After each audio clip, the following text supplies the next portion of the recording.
Mission 25 की तैयारियों में जुटी कांग्रेस आगामी लोकसभा चुनाव की तैयारियों में किसी प्रकार की कोई कोताही बरतने के मूड में नहीं है। इसी के तहत सूबे के मुखिया अशोक गहलोत प्रदेश में ताबड़तोड़ चुनावी सभाएं कर रहे हैं। मुख्यमंत्री अशोक गहलोत ने आज जमवा, रामगढ़, दौसा और भरतपुर के पहाड़ी में चुनावी सभाएं कर केंद्र और पीएम मोदी पर जमकर निशाना साधा। जमवा, रामगढ़ में जनसभा को संबोधित करते हुए मोदी सरकार की कार्यप्रणाली को सवालों के घेरे में रख सीएम अशोक गहलोत ने कहा कि केंद्र की मोदी सरकार भ्रष्टाचार में डूबी है। उन्होंने कहा कि देश के हालात गंभीर हैं, अगर लोग नहीं समझे तो आने वाले समय उनको पछताना पड़ेगा। मोदी ने चुनाव के समय बड़े बड़े वादे किए थे, लेकिन वो इन वादों को भूल गए हैं। मुख्यमंत्री ने कहा कि मोदी को चुनाव आते ही राम मंदिर का मुद्दा याद आता है। प्रधानमंत्री मोदी को लोकतंत्र में विश्वास ही नहीं है। किसान वर्ग प्रधानमंत्री मोदी के खिलाफ है। प्रधानमंत्री चुनाव जीतने के लिए कुछ भी कर सकते हैं। इस चुनावी सभा को उप मुख्यमंत्री सचिन पायलट और राजस्थान प्रदेश प्रभारी अविनाश पांडे ने भी संबोधित किया। आइए आपको सुनाते हैं क्या कुछ कहा मुख्यमंत्री अशोक गहलोत ने। जमवा, रामगढ़ में आपके बीच में आकर के आज फिर बहुत खुशी हो रही है। चुनाव के पहले अभी मेरे फोटो तक कह रहे थे, गोपाल मीणा के अभियान में आने का मुझे अवसर मिला और आप लोगों ने गोपाल मीणा को आशीर्वाद दिया, कामयाब किया। उसके लिए मैं आपको बहुत बहुत धन्यवाद देना चाहता हूँ, शुक्रिया अदा करता हूँ। गोपाल मीणा नौजवान है, दमखम वाला है, समर्पित है, निष्ठावान है, प्रतिबद्ध है पार्टी के प्रति। इसलिए पिछली बार इसको टिकट नहीं मिला, तब भी ये अनुशासन में रहा, खड़ा नहीं हुआ। ये बहुत बड़ी बात है।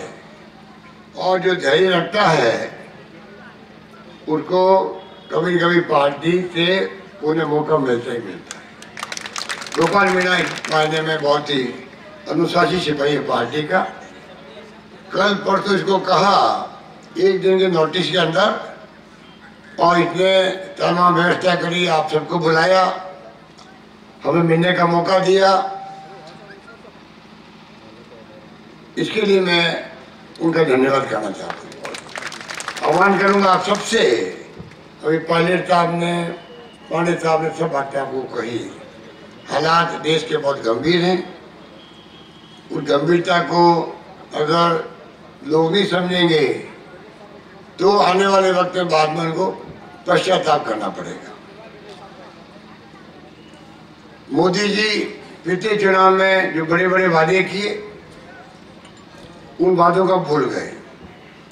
अगर उनमें हिम्मत है तो ये कहे कि मैंने ये वादे किए थे, काला धन का हो, रोजगार का हो, नौकरियों का हो, महंगाई कम करने का हो, किसानों के लिए हो, जो वादे किए वो कहे भाई ये मैंने वादे निभाए हैं और ये मैं नहीं निभा पाया, इसके कारण ये है, कोई दिक्कत नहीं है और आगे मैं ये करना चाहता हूँ।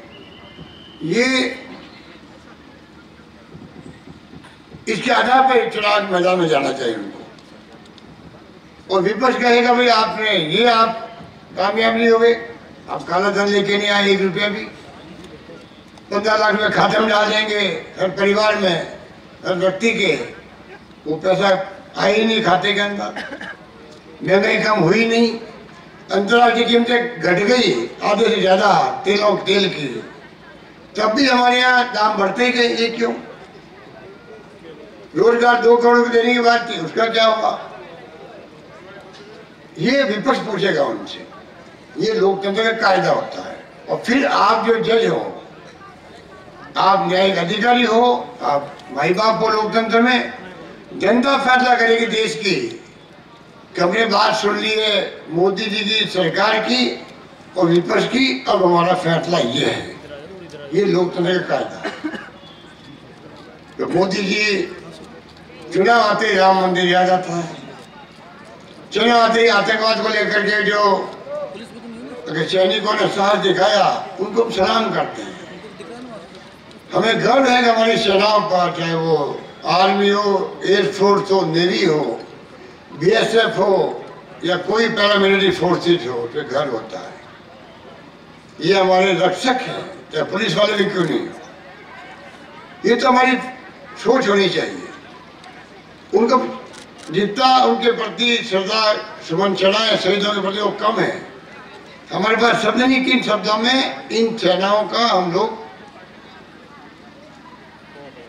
देश के लिए जो मर मिटने तैयार हैं उनको हम लोग आभार व्यक्त करें।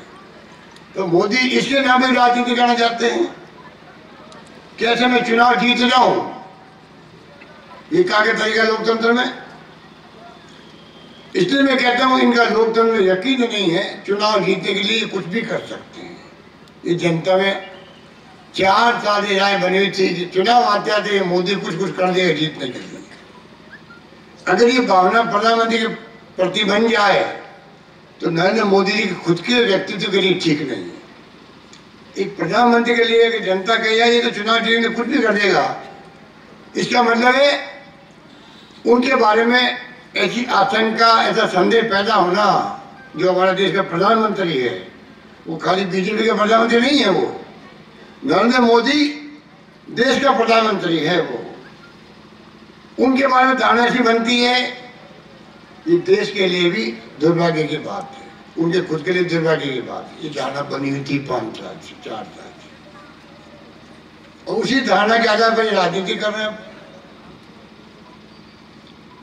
कि कांग्रेस वाले तो सवाल उठा रहे हैं सैनिकों के शौर्य पर। कौन उठा रहा है सवाल? उठा सकता कोई, पर जनता को भ्रमित करने के लिए खुद ने कुछ किया नहीं, उपलब्धि 0। तो अब उपलब्धि कुछ की नहीं है। अभी छजीन पायलट जी कह रहे थे कि 9 लाख 25 लाख कर दिए हमने मजदूर। आप बताओ, ये तो नरेगा को इस्पात के रूप में बर्बाद करने में तुले हुए थे। खुद ने कहा था पार्लियामेंट के अंदर, आपको याद होगा, मोदी जी ने तमाम क्या वोटे किए उन्होंने, तमाम नाम बदल दिए सरकार की, जो कांग्रेस सरकारी स्कीमों के नाम बदल के काम चलाया। 100 स्मार्ट सिटी बनेंगे, हिंदुस्तान में एक स्मार्ट सिटी नहीं बनी। किसानों की आमदनी दुगनी कर देंगे। वो क्या हो रहा, किसान आत्महत्या करते फिर रहे, आंदोलन कर रहे, सड़कों पे आ रहे हैं। आज सबसे ज्यादा अगर कोई खिलाफ है इस सरकार के, मोदी जी के, इस देश का किसान वर्ग खिलाफ है, मैं दावे के साथ कह सकता हूं। सबको बर्बाद कर दिया। अब तो व्यापारी भी रो रहे हैं। जीएसटी और जिस प्रकार नोटबंदी हुई, किसी को फायदा नहीं मिला। नोटबंदी में ना तो काला धन आया, ना आतंकवाद खत्म हुआ, ना नक्सलवाद खत्म हुआ। ये स्थिति, जितना पहला ब्लैक मनी था वो सब जमा हो गया, व्हाइट बन गया। वो किस मुंह से बात करते हैं मोदी जी वोट मांगने की? अरे प्रधानमंत्री के मुंह से जो सब निकलते हैं तो आप हम सब के देशवासियों के दिलों को छूने वाले होने चाहिए कि प्रधानमंत्री हमारा बोल रहा भाई, तो दमखम है, ये होना चाहिए। क्या वो दमखम दिखा आप? बोलने में माहिर है मोदी जी, इसमें कोई दो राय नहीं। बोलने माहिर है, लटके झटके करने में माहिर है। लटके झटके करने में माहिर है। जो फिल्मों में करते हैं ना एक्टर, वो ढंग से उस पर कमी नहीं है, उस पर कमी नहीं है। ये तो मानना पड़ेगा हमें, और हमसे लड़के लड़के होते नहीं, ये बात ही मानना। तो ये फर्क है, देखिए, कांग्रेस के नेताओं में और मोदी जी की पार्टी के नेताओं में ये फर्क है। इस फर्क को आपको समझना पड़ेगा कि ये लटके झटकों से, या आप राम मंदिर की बात कर लो, सेना की बात कर लो, आतंकवाद की बात कर लो, भावना जगा दो कि राष्ट्रवादी तो हम लोग हैं। क्या अपन यहाँ बैठे हुए हैं हम राष्ट्र विरोधी हैं? पूछो इनको, हम राष्ट्र विरोधी हैं? हम हिंदू नहीं है क्या? बीजेपी का फॉर्म भरना जरूरी हिंदू बनने के लिए? ये इनकी सोच है। ये बहुत गंभीर स्थिति है देश में। देश में कोई स्वास्थ्य सेवाएं बढ़नी चाहिए, वो बात नहीं कर रहा कोई कि भाई गरीब आदमी कहाँ से दवाई का पैसा लाएगा, कहाँ इलाज करवाएगा। इलाज छोटा मोटा ऑपरेशन करवा लो, 50,000, 1 लाख 2 लाख लगते थे, और लगते आज भी है प्राइवेट हॉस्पिटल के अंदर। सरकारी अस्पताल में हमने फ्री कर दिया, अलग बात है। दवाइयाँ फ्री कर दी अस्पताल में, जांचें फ्री कर दी, अधिकांश जांचें, ऑपरेशन फ्री कर दिए। सरकारी अस्पताल में जो सुविधा हिंदुस्तान के अंदर सबसे अधिक अच्छी की है, पहल की है, जो रास्ता है फल की है, इसमें कोई दो राय नहीं। तो मैं कहना चाहूँगा आपको, आज देश में बात होनी चाहिए अच्छी शिक्षा हो, अच्छे स्वास्थ्य सेवाएं हो, बिजली पूरी पैदा हो, किसान को पूरी बिजली मिले, मांगते कनेक्शन मिल जाए, किसान को मांगते मिल जाए। अभी तो 5-5 साल 10-10 साल करनी रहती है। सड़कें अच्छी हो, शुद्ध पानी मिले पीने के लिए, ये हमारी बहस का विषय होना चाहिए आपस के अंदर, पक्ष विपक्ष का। उसके बाद फैसला होना चाहिए, क्या वो है। पूरे देश को भ्रमा दे मीडिया वालों ने, जो खड़े मेरे सामने, ये फोटो ले रहे हैं मेरी और वीडियो कर रहे हैं, ये दबाव में है मोदी जी और इनके कंपनी के, इनके मालिक दबाव में है, इनके मालिक है तो दबाव में है। हमारे यहाँ के छापा नहीं डाल दे,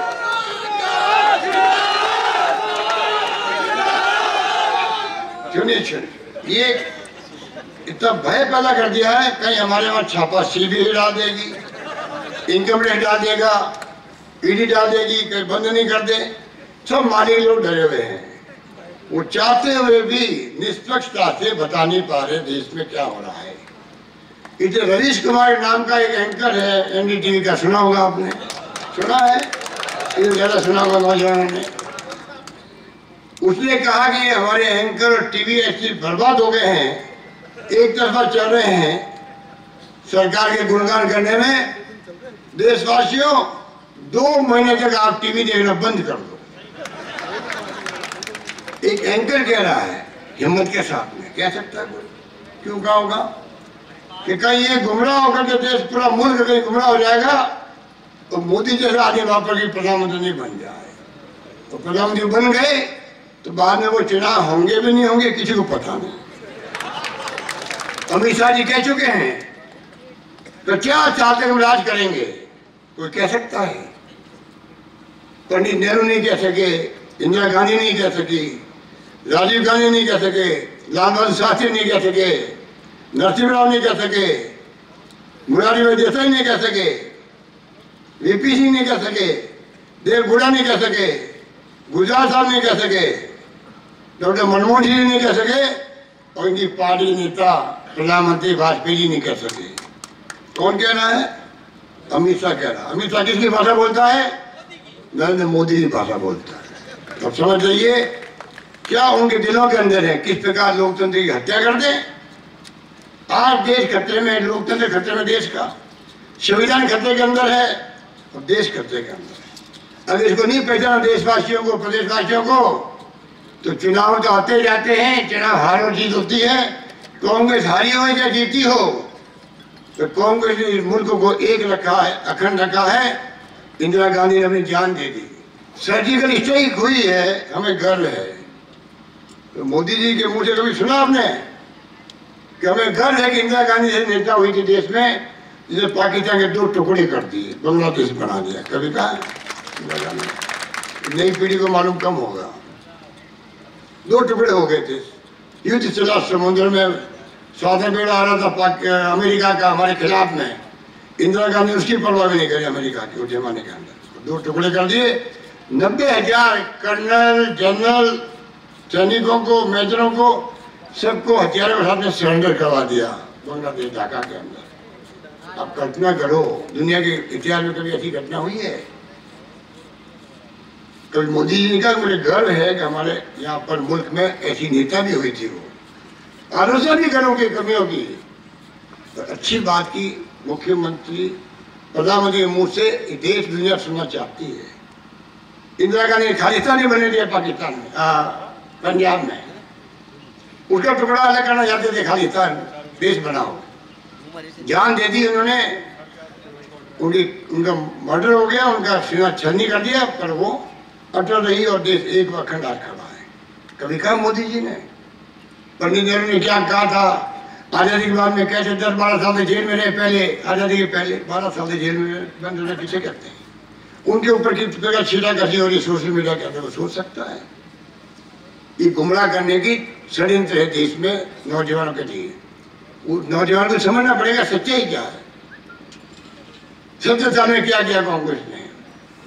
अरे 70 साल में कांग्रेस ने पाकिस्तान की तरह सैनिकों को शासन नहीं होने दिया, लोकतंत्र को जिंदा रखा, इसीलिए आप प्रधानमंत्री बने हो। ये किया है, ये क्यों भूल जाते मोदी जी? इसलिए मैं कहना चाहूँगा आपको, कहने को बहुत सारी बातें हैं और पहले भी काम खूब किया हमने, जो मांगा आपने वो हमने दिया था। ये गोपाल मीणा मांगता मांगता थक गया काम, और मैं देता नहीं थकाता ही मैं कैसे मुताबिक के साथ उस जमाने का। ये जो पानी की योजना बनी थी आपकी जमाल पानी लाने की 1068 करोड़ की DPR बन चुकी थी, उसको पता नहीं क्या हुआ उसका। तो वापस सरकार हमारी बनी है। रामगढ़ बांध से वाया आंधी किशोरी बिकमपुरा के टेंडर हो गए हैं, टेंडर हो गए थे, बाद में सरकार ने निरस्त कर दिए। आप बताओ, हाकम बदलता हुक्म नहीं बदलता कभी। पुराने जमाने में कहावत थी, सरकार बदलती है फिर भी सरकार को कामों को रोकना कोई अच्छी परंपरा नहीं है। ये उन्होंने रोके काम, सब काम आने वाले वक्त में हम पूरा करेंगे। जो मांगोगे वो मिलेगा आपको, ये मैं कह सकता हूँ। अभी जो चुनाव है कोई घोषणा हम कर नहीं सकते, तो आप दिमाग में रखें 21 घोषणा की हमने सरकार आने के बाद में। कर्जा माफ की बात हो, 5 साल बिजली नहीं बढ़ाएंगे दाम, उसकी बात हो, 1 लाख कनेक्शन देने की बात हो किसानों को, काम शुरू हो गया है, जून तक पूरा हो जाएगा। लड़कियों की शिक्षा फ्री, पहले 12वीं तक थी, अब कॉलेज तक सब फ्री रहेगी। लोग किसानों को लघु सीमांत है उनको पेंशन मिलेगी अन्य लोगों की तरह। 21 फैसले किए हम लोगों ने, 21 फैसले किए। अभी वक्त नहीं मैं उनको रिपीट करूँ, आप सबको मालूम है। और आपको मैं कहना चाहूँगा कृपा करके इस बार खाली जमा रामगढ़ के लोगों की बात नहीं है, आप लोगों को संदेश देना पूरे क्षेत्र में, छत्तीसी कौम को, क्योंकि कौम में छत्तीसी कौम की पार्टी है, सभी धर्म सभी जाति वर्ग की पार्टी है। आप कृपा करके इस बार एक सीट हमारी में तो रखेगी, एक सीट इस देश को बचाने के काम आएगी। दिमाग में रखो, देश खतरे में आज, कोई माने या नहीं माने। तो मोदी जी ने अगर 70 साल में कांग्रेस ने कुछ नहीं किया, जहाँ एक सुई नहीं बनती थी आजादी के वक्त में 70 साल पहले, वही बाहर से आती थी। बिजली क्या होती लोगों नहीं मालूम था, आज क्या देश में नहीं है। जब रामगढ़ 70 साल पहले क्या था, आज क्या है, वो अंदाज कर लीजिए आप, देश क्या था आज क्या है। अगर मोदी जी के 70 साल में कुछ नहीं किया, और आप लोग भी मानो 70 साल में कुछ नहीं किया कांग्रेस के नेताओं ने, सरकारों ने, आप वोट मोदी जी को दो वापिस। तो आपको लगे मोदी जी लफड़ी करते हैं, मोदी जी जुमलेबाजी करते हैं, मोदी जी खाली झूठे वादे किए, वादे पूरे नहीं किए, तो ठोक के वोट दो कांग्रेस को। धन्यवाद।